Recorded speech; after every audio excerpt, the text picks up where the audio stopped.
Our guests tonight are comprised of brains, brawn, beauty, and bacon. Why bacon? Because bacon's good with everything. They've come together to make one of the most entertaining and insane movies of the year.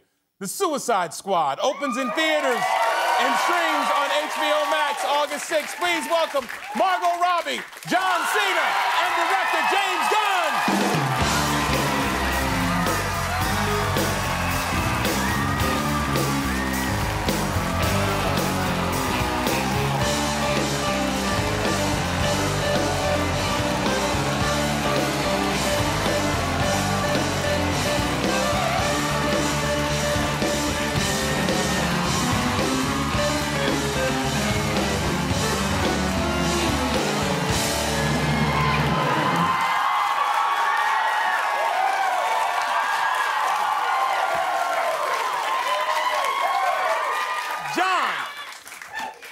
We are on Hollywood Boulevard, John. You could make a lot of tips wearing that outfit out on the strip. So one would think so, but I actually walked on Hollywood Boulevard today, and everyone passed me by.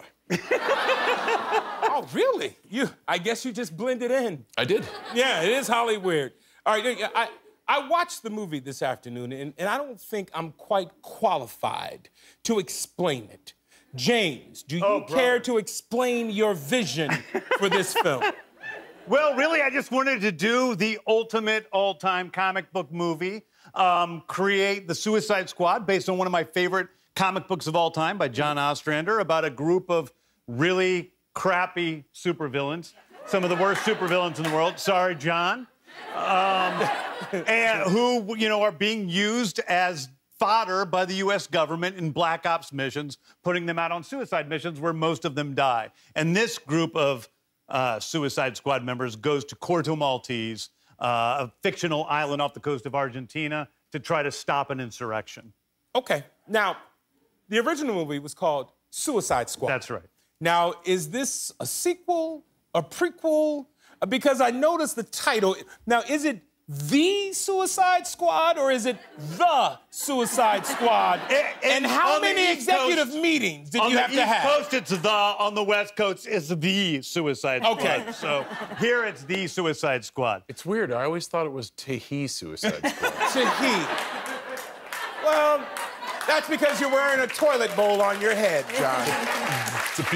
By the way, John stole this outfit. I just want to tell everybody that we have asked him, because after we shot the Suicide Squad, we shot the Peacemaker TV series, and I kept telling him to quit taking the outfit. I know it doesn't look like it's that expensive, but these costumes are tens of thousands of dollars to put together, and we're hoping for a season 2, and now HBO is not going to give it to us because we're over budget. I've learned that if you just keep the costume on, they don't ask for it back.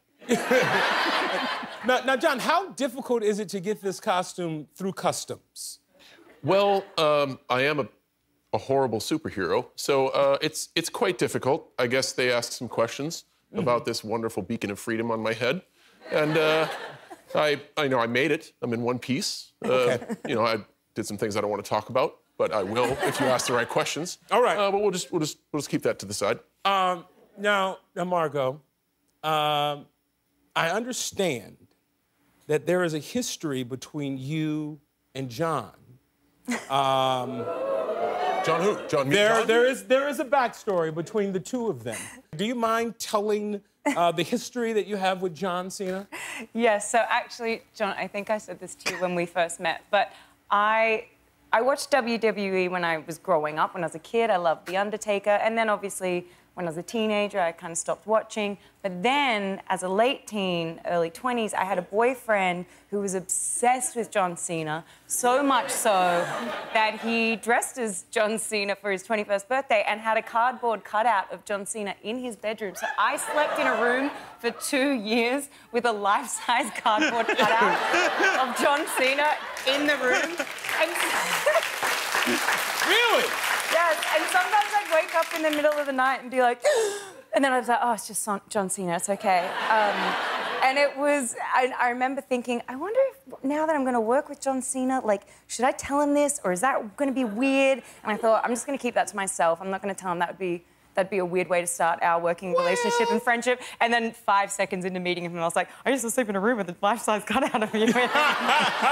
But now I know that there's very guess little to weird out this guy. I think it would be weird as a grown man to have a life-size cutout of another grown man in my room as I'm being intimate with my lady. But, you know, we have some... Yes, John? In my defense, I more than likely was wearing jean shorts. Yeah, okay. Yeah. Well, yeah. We have a little something here for you. Can we bring it out? I'm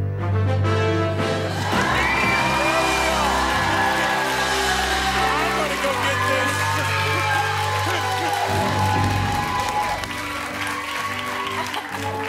Place that right there, John. Yeah.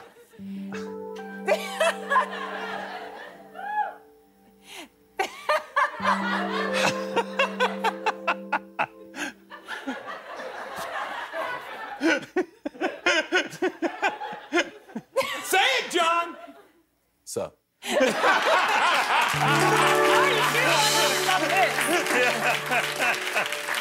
know, it's weird because my girlfriend always makes me put on a cutout of John Cena before we make love. So it's a strange coincidence that you and I have in common. We have this in common. You also have to sleep with that in your room for 2 years now, just to level the playing field. But I'd rather sleep with that in my room for the next 2 years than a cutout cardboard. What the hell am I trying to say? We'll be right back with Margot, John, and James after this break. You gotta be kidding me. You're gonna risk the entire mission for a mental defective dressed as a court jester. It's coming from a guy that wears a toilet seat on his head. We don't leave one of our own behind. All right, we'll enter through the 3rd floor and then down to the cellar where they usually keep their detainees. Hopefully Harley's still alive. It's not a toilet seat. It's a beacon of freedom. 3rd floor, hallway's clear.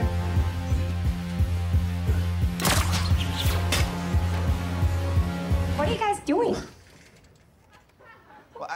Well, we're here to save you. You were gonna save me?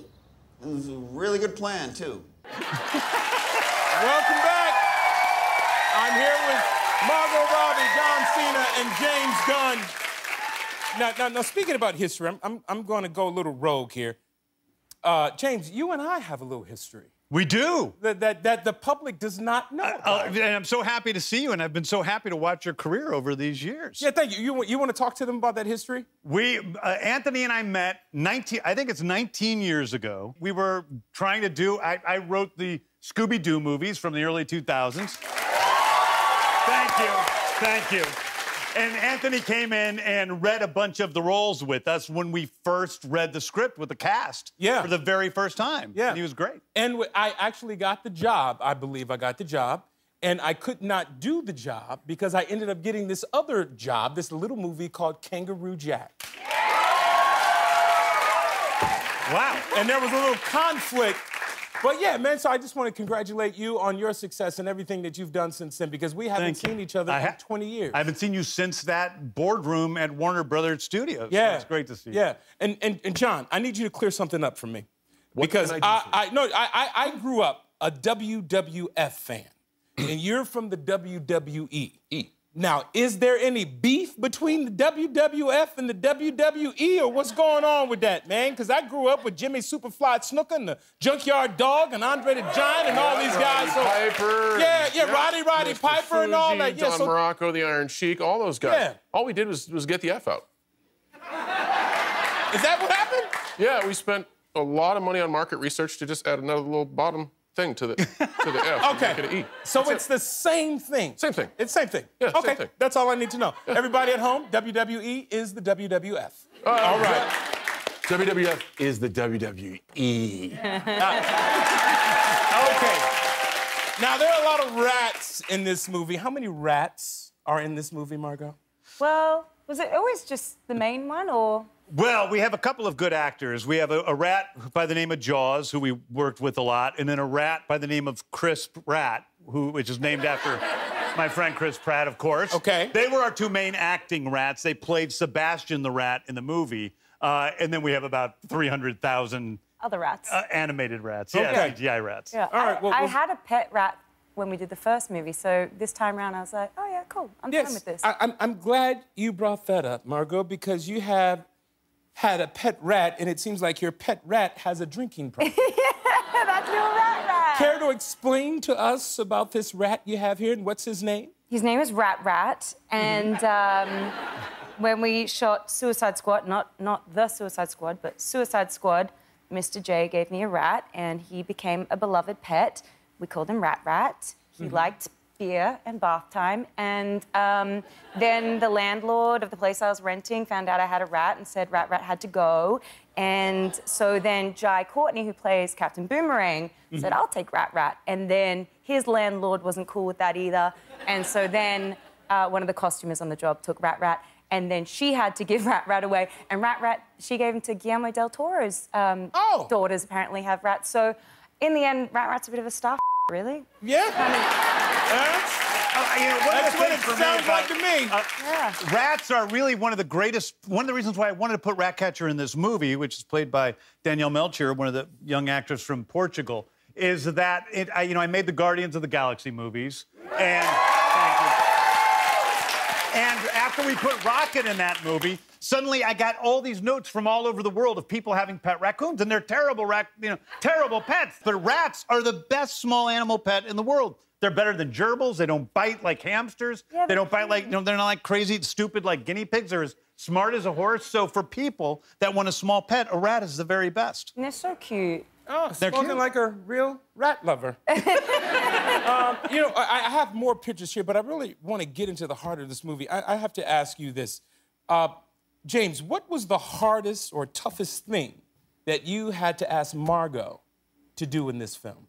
Well, the hardest thing I asked her to do was something I never thought she would be able to do. There's a scene in which Margot is being hung up by handcuffs over her head, and she has to get her toes along a dead body and pick a key off of the dead body, flip her toes backwards to put the key into the lock over her head, unlock it, and then come down straight. And she is like a human Swiss Army knife who was able to flip herself backwards, do this. And I'm watching this. It was honestly my favorite day. Torturing Margot was my favorite day on set. And watching this scene with her flipping backwards was just beyond incredible. And I was so happy that it worked, and I was mesmerized by it. And then I got into the editing room with the footage, and you have this little cuff next to your outfit that covers her face, so it looks like it's a stunt person, but it's Margot doing it in the movie, and it's my biggest, honestly, my biggest regret in the whole movie is not going in there with the scissors. But I was so mesmerized that you were doing it, I wasn't looking at your face. I'm very dexterous with my toes. I could braid someone's hair with my toes, I reckon. They're like... Oh, really? Yeah, I reckon I could. I play the piano, whatever. I mean... So I could pick a lock, no problem. It was not James was like, "Don't worry, we'll cut in and do like we'll cut into this. Don't worry about it." And I was like, "No, I reckon I got it actually." And I remember we were gonna have to, for like to cut in close, we were gonna have to use someone else because I had to get to another set. But our editor actually edited Once Upon a Time in Hollywood, and he was like, "Those aren't Margot Robbie's feet. I have seen Margot Robbie's feet." Believe me, I'm on Twitter. I know people want to see her feet. I don't know where these people come from, but do we get to see Margot's feet? I'm like, that's what you're thinking about? We've got huge bombs. We've got buildings fall over. We got Idris Elba, John Cena, Margot Robbie, all these great people, but those are the stars. It's weird. I'm flattered by that. Social media account would say something. Hey, Pina. John, not to have you left out. James, what was the toughest thing you had to have John do on the set? For John, I mean, listen, John, the toughest thing what was the toughest thing I had to have you do?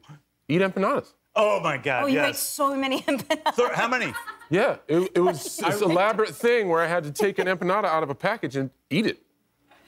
And it was really me doing it. It wasn't a stunt person. Yeah, it was a long shot with like 20 people in it. Well, John, let's talk about this. I mean, they didn't bring in Joey Chestnut to How eat many the empanadas. times did you shoot that scene, and how many empanadas did you have to eat?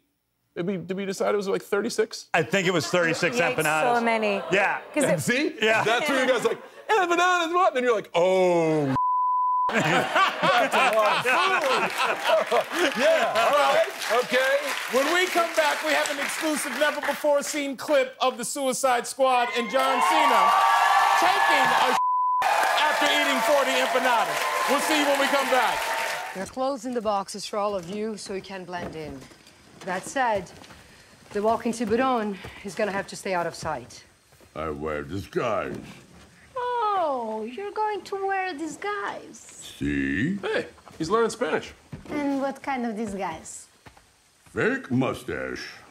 Yeah, fake mustache isn't gonna cut it, mate. You still look exactly like yourself. Worst fake mustache I've ever seen. And if you fooled us, we'd have to kill you. Shark-shaped bloke with a mustache creeping up on us like that. Welcome back. Now, if everyone at home or in the studio audience has a keen ear, that's a very distinctive voice. James, that voice belongs to who? Sylvester Stallone, of course. And by the way, thank you for wearing your shark skin suit for King Shark this evening. Come on, baby. This is what I do. I'm a team player. I want to be in the Suicide Squad Part 2. All right. How did you reach out to Sly and get him to agree to do this? Sly's a friend of mine. We did a movie called Guardians of the Galaxy Volume 2 together, and he was great. He's one of the greatest actors I've ever worked with. He does everything wonderfully except for say the word Ravager, which he kept saying Ravager throughout the shoot. And every time he's, the Ravagers are the group of people that he and Michael Rooker and Yondu and all these other people belong in. And he couldn't quite say it. And every time I had to correct him and say, it's Ravager, Sly. And he goes in again and he says, and now the Ravagers and the Ravagers and the Ravagers. And then finally I went up to him and I said, Sly, really, we got to say it right. It's Ravager, not Ravenger. And he goes, why didn't you tell me? And that was after about an hour and a half of, I still don't understand what he was saying. All right, well, the shark in the Suicide Squad isn't all CGI. It's a guy who used to work here, and I would be remiss if I didn't bring him up. His name is Steve Agee. And that's him right there. Right there. Steve used to work on this set for about 6 years. So how was it working with him? How was that? Steve's the best, and he's so funny. And I feel like we both had a similar issue with our spatial awareness because he had a giant, as you can see in that picture, like shark head thing, so like going through doors would be an issue. And I suddenly had a javelin that anytime someone said my name, I'd like spin around and, 3 people get whacked in the shins. And I was like, sorry, I'm figuring it out. But he's the best. You've known him for a long time. Steve's been one of my best friends for a long time, and he's a great comedian. When I first met him, I just thought he was the funniest guy I ever met. So I've just been using him in a lot of different movies. And now he actually plays King Shark on set, but he also plays a role of a character named John Economos, who is part of the ensemble of Peacemaker TV show. I didn't know he was in that. Yeah. Oh, cool. It's him and Jennifer Holland and Danielle Brooks from Orange is the New Black. It's the Peacemaker TV show. That's why I stole the costume, man. I was bored during, COVID took a lot out of all of us, and I was stuck alone in my house with only my thoughts. I was editing The Suicide Squad, my favorite movie I've ever done, the biggest movie I've ever done, with the best cast of all time, out August 5th. August 6th in theaters, and I decided the only thing I could do was to write 8 episodes of a TV show to quell my crazy mind. And then John and I put this thing together. Well, we all wish you good luck with that. Thanks to Margot, John, and James. The Suicide Squad opens in theaters and streams on HBO Max August 6th. When we come back, it's Meta, Sanderford Art Test versus the Hell Hoop.